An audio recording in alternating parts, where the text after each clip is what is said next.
Friends, நீங்கள் எப்படி ஒரு ரைஸ் செய்திருக்கீங்களா? செய்து பாருங்கோ. நான் பைனாப்பிள் ஃப்ரைட் ரைஸ் செய்தேன் இன்றைக்கி. அதைத்தான் உங்களுக்கு இன்றைக்கி நான் இதில் போட்டு கொண்டிருக்கிறேன். அவ்வளவு சுவையான பைனாப்பிள் ஃப்ரைட் ரைஸ் நீங்களும் செய்து பாருங்கள். வாங்க எப்படி செய்யறதுன்னு பார்ப்போம். Pineapple fried rice yummy yummy. வாங்க எப்படி செய்யறதுன்னு பார்ப்போம். பைனாப்பிள் வெட்டி ஆச்சுது. நல்ல நல்ல கனிஞ்ச பைனாப்பிள். நல்ல வாசம் அடிக்குது. நடுவாட நாங்கள் அந்த சதையை தோண்டி தான் எடுக்க போகிறோம். அதுக்கு இப்படி இப்படி இப்படி கீறி போட்டு தோலில் உருட்டு தோல் வடி தோலில் குத்தாமல் இப்படி இப்படி கீறி இந்த சதையை மட்டும் நாங்கள் வழியாக எடுப்போம். நாங்கள் வெட்டி விட எடுத்த பைனாப்பிள்லேருந்து அந்த துண்டுகளை தோண்டி வழியாக எடுப்போம். இல்லை ஹார்டாக இருக்குது எனக்கு. ஓகே, இப்போ எல்லா துண்டுகளையும் நாங்கள் வழியாக எடுத்துக்கொள்ளுவோம். நான் 30 கிராம் பட்டர் எடுத்துருக்கிறேன். 1 10 கிராம் படி 3 30 கிராம். இந்த 30 கிராம் பட்டர் உருகட்டும். நான் இன்றைக்கி பைனாப்பிள் ஃப்ரைட் ரைஸ் செய்ய போகிறேன். வாங்க என்னென்னு செய்யணுன்னு பார்ப்போம்.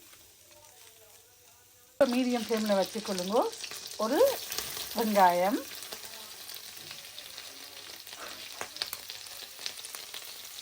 சின்ன துண்டு இஞ்சியும் கொஞ்சம் கருவேப்பிலையும், 2 பச்சை மிளகாய். இது எல்லாத்தையும் முதல் நல்லா வதக்குவோம்.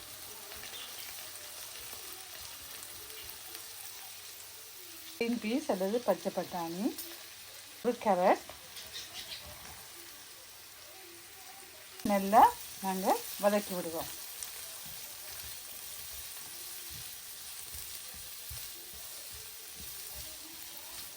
வந்து கொண்டு கேட்க ஒரு சொட்டு மஞ்சள் தூள். நான் வடித்து வச்சிருக்கிற சோத்துக்கு உப்பு போடாதபடியாக ஒரு தேக்கரண்டி உப்பு, ஒரு தேக்கரண்டி சில்லி ஃப்ளேக்ஸ். எல்லாத்தையும் நல்லா கலந்து விடுவேன். நல்லா வதங்கி வரைக்குள்ள நாங்கள் ஒரு 4 மேசக்கரண்டி அளவு நாங்கள் வெட்டிற பைனாப்பிளை இதுக்குள்ள சேர்த்து இந்த தண்ணி போகும் வரைக்கும் நாங்கள் நல்லா வாட்டி எடுக்கணும். பைனாப்பிள் இருக்கிற தண்ணி வற்றி வர்ற அளவுக்கு நல்லா வறண்டு வர்ற அளவுக்கு நாங்கள் அதை நல்லா வாட்டி எடுக்கணும். வீட்டில்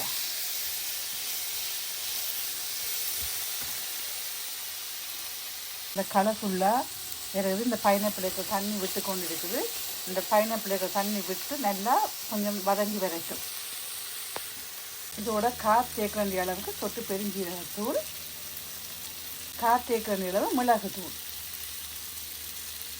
நல்லா வதங்கி வந்துட்டு நாங்கள் இப்போ அதுக்குள்ள எங்களோட சோத்தை சேர்த்துக்கொள்ளுவோம். நான் 1 கப் அளவுக்கு அரிசி போட்டு வடித்து வச்சுக்கணும். அந்த சோத்தையும் வீட்டில் சேர்த்து நல்லா கலந்து விடுவோம். அடுப்பை மீடியத்திலே வச்சுக்கொள்ளுங்க.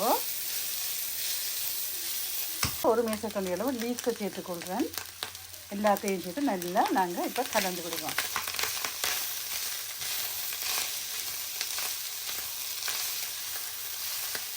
இதோட ஒரு தேக்கரண்டி அளவுக்கு கொஞ்சம் சோயா சாஸ் சேர்த்துக்கொள்ளுவோம்.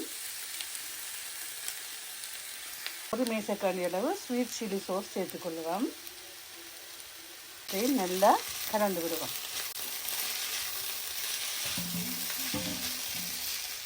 எங்களோட சோறு எல்லாம் நல்லா கலந்து விட்டாச்சு. இப்போ எங்களோட பைனாப்பிள் ஃப்ரைட் ரைஸ் ரெடி ஆகிடுது. நாங்கள் இனி கொஞ்சம் எடுத்து இருக்கிற சிக்கன் கறியும் வச்சு வைக்கிறேன். அதோடு சர்வ் பண்ணுவோம். வேறு லெவலில் இருக்கும். நீங்களும் செய்து பாருங்க, சாப்பிட்டு பாருங்க. அட்டகாசமாக இருக்கும்.